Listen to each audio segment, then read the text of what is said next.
All right, Shalom. I want to start off by giving all praises, honor, and glory to Yahweh, Bashem Yahushai, double honor to the apostles and elders of Great Millstone, peace and salutations to the hopeful elect. In this quick lesson, I want to touch on how when the prophets, when they were revealed visions, when they had these different dreams, that a lot of times you will see that they were so afraid that some of them got sick behind seeing what was actually taking place, seeing the judgments that came upon a place, the judgments that came upon a nation. So we're going to start off in the book of Habakkuk, chapter 3, verse 16. All right. Now, when you go further up, this goes into a few things of what Habakkuk was to see. All right. Let's just go to jump to 15. It says, Thou didst walk through the sea with thine horses, through the heap of great waters. But this is going back into the time of Moses, when the Lord had him, deliver us from Pharaoh of ancient Egypt, and this is when we walked through the sea. All right, when the Lord stood the waters up for us that we may get through. That's what that account is talking about. All right, and I believe when you go up a little further, it speaks about on this particular situation of Joshua delivering us from the heathen. All right, but going to the point of verse 16, it says, When I heard, my belly tremble, my lips quiver at the voice. Rottenness entered into my bones, and I trembled in myself, that I might rest in the day of trouble. When he cometh up to the people, he will invade them with his troops. Okay?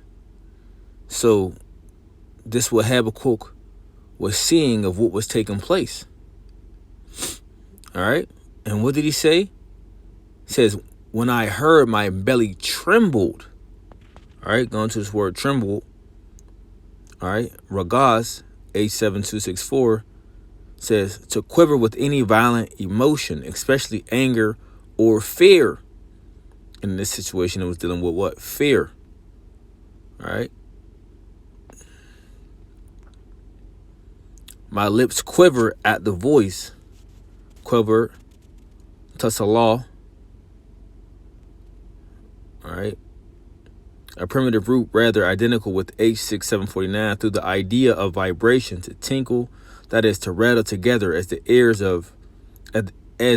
in reddening with shame, or teeth and chattering with fear. If you ever hear someone you so afraid that they can barely get their words out, that their voice rattle.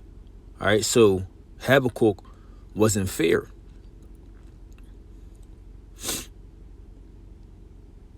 All right. So that's the point I wanted to touch on of, when different things were revealed unto them. All right. Different visions that they might have had. Okay. That a lot of times they were in a state of fear. They were in a state of bitterness. Let's go to the book of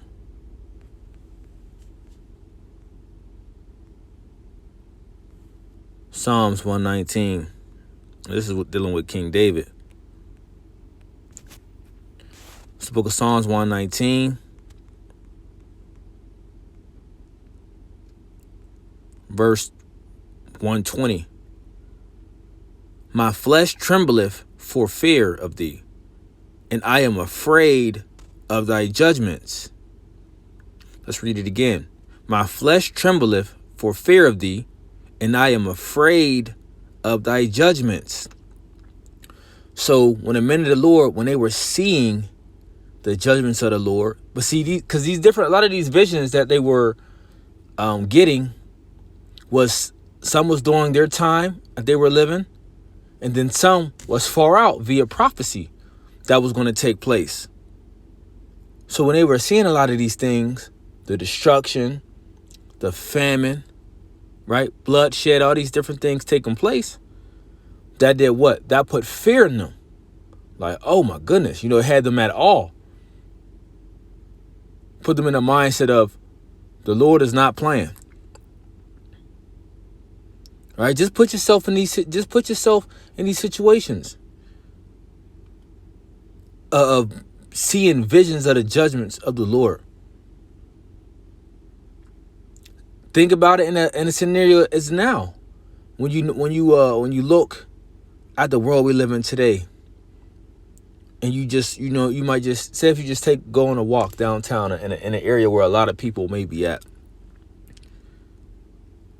and you got to say to yourself, most of these people that I see are gonna perish, man, horribly.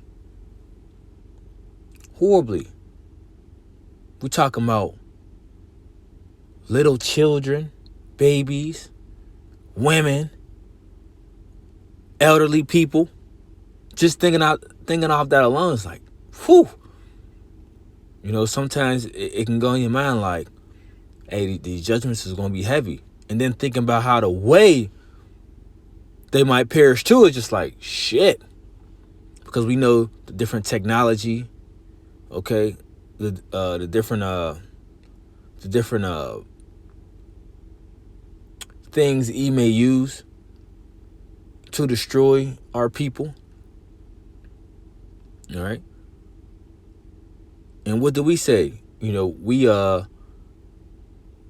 foreseeth the evil, and we hid ourselves.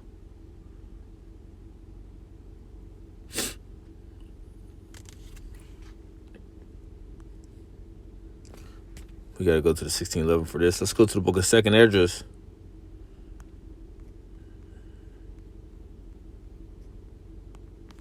Chapter 13.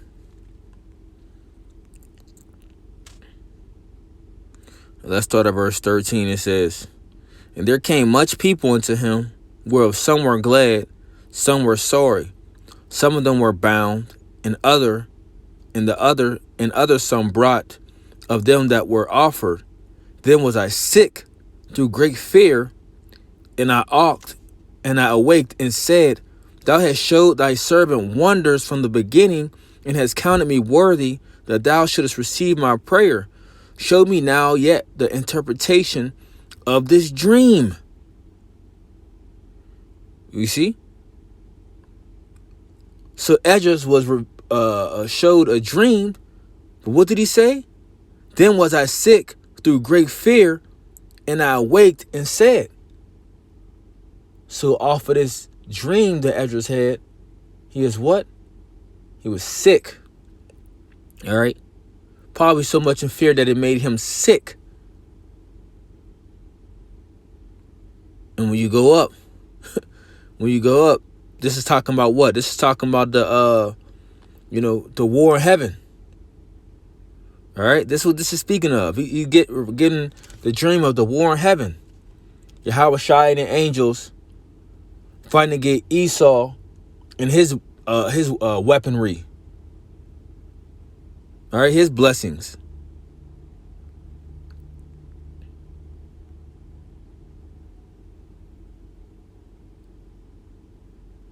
Verse 16 says, for I conceive in my understanding, woe unto them that shall be left in those days, and much more woe unto them that are not left behind. And woe means destruction. Woe means sorrow. So you get the idea where that's going? Of seeing these visions being revealed, these visions, the Lord giving you the dream, the Lord showing you different things. Well, you would see oftentimes with the men of the Lord, these things would make them sick. They would be in great sorrow. Because that's a lot. That's a lot to take in. All right.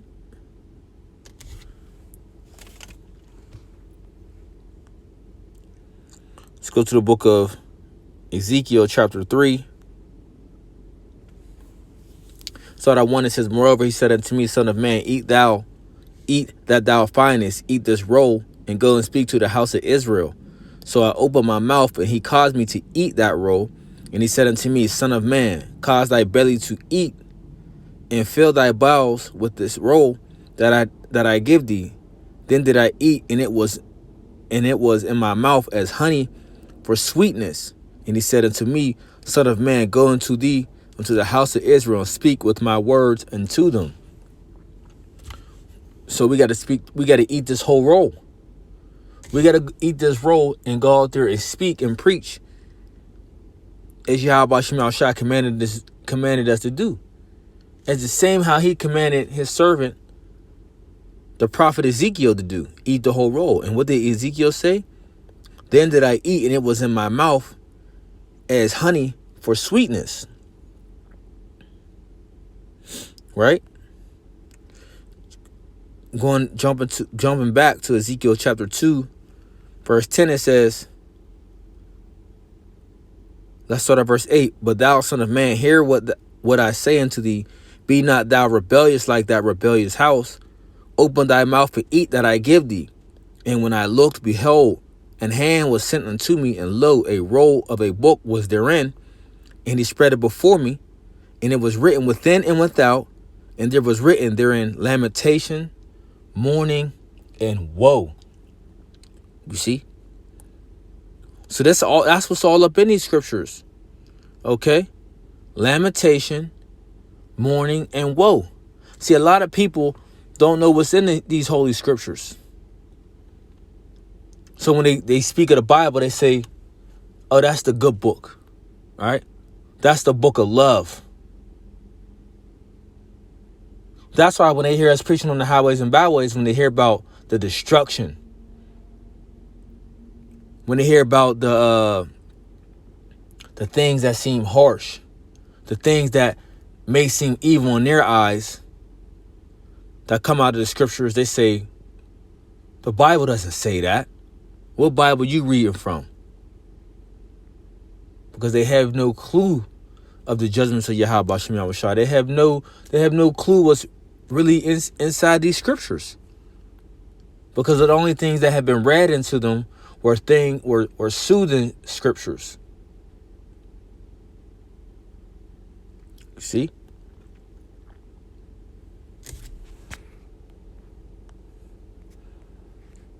Got two more scriptures. Let's go to the book of Revelation, chapter 10. And we're gonna get into that sweetness. Right? Revelation chapter 10, verse 9, it says, And I went into the angel and said unto him, Give me the little book. And he said unto me, Take it and eat it up, and it shall make thy belly bitter, but it shall be in thy mouth sweet as honey. And I took the little book out of the angel's hand and ate it up, and it was in my mouth sweet as honey. And as soon as I had eaten it, my belly was bitter. So let's deal with that sweetness as honey, because this word is sweet unto you. It's the book of Psalms 119, verse 103.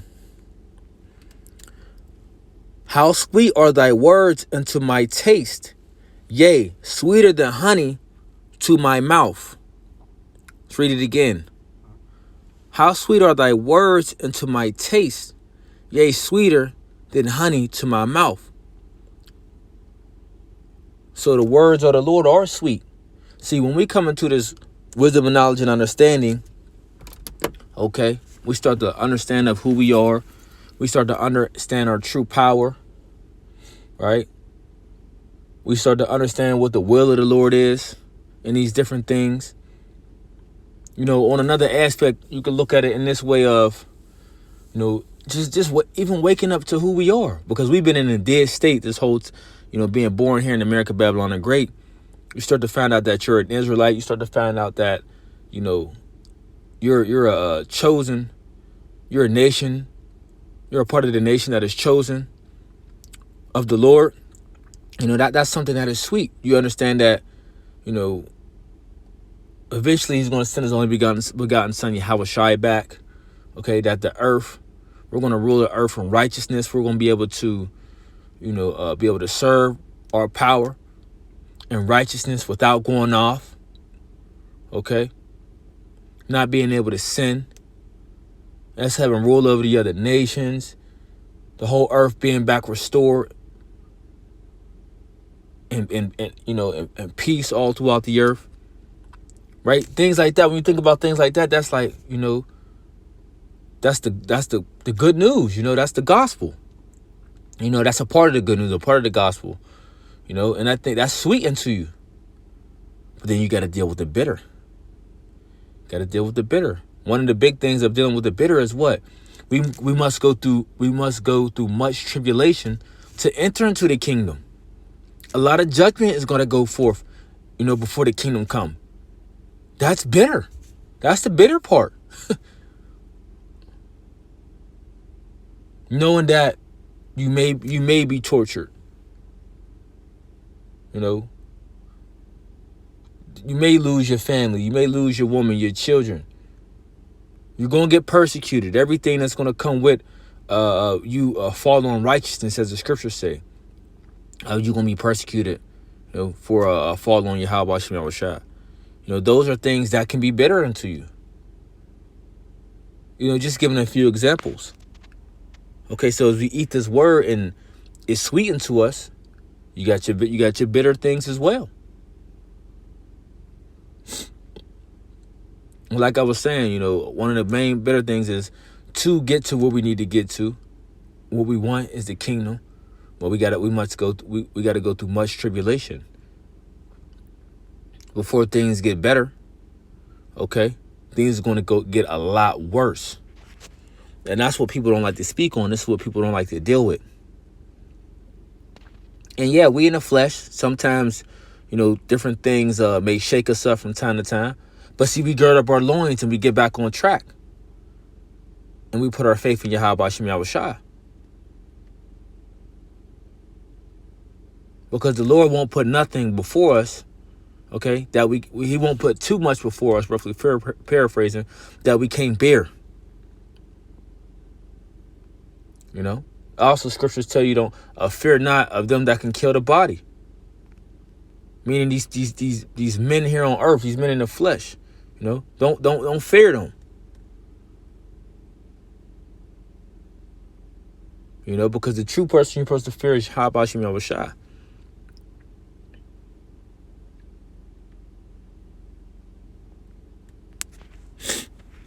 All right. Yeah, so having hope and having comfort in these scriptures, because everything was written, aforetime was written for our learning. When you think about our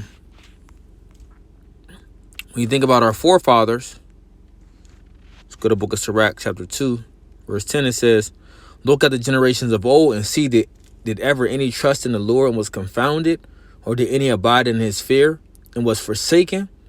Or whom did ever despise that called upon him? For the Lord is full of compassion and mercy, long-suffering and very pitiful, and forgiveth sins and saveth in the time of affliction."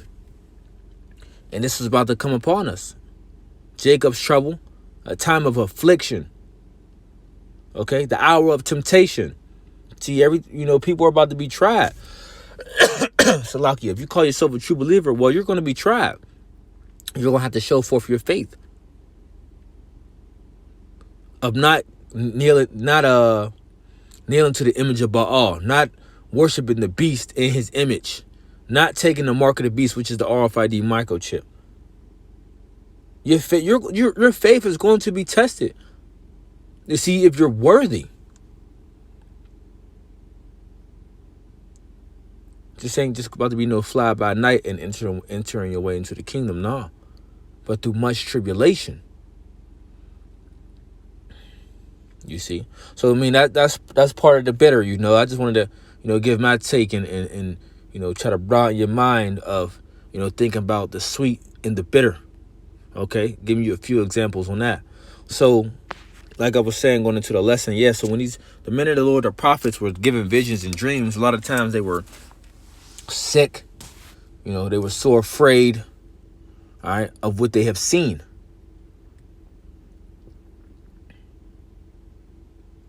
So I just wanted to touch on that to the spirit. Lord willing, I hope it was edifying. Till the next time, I want to say shalom.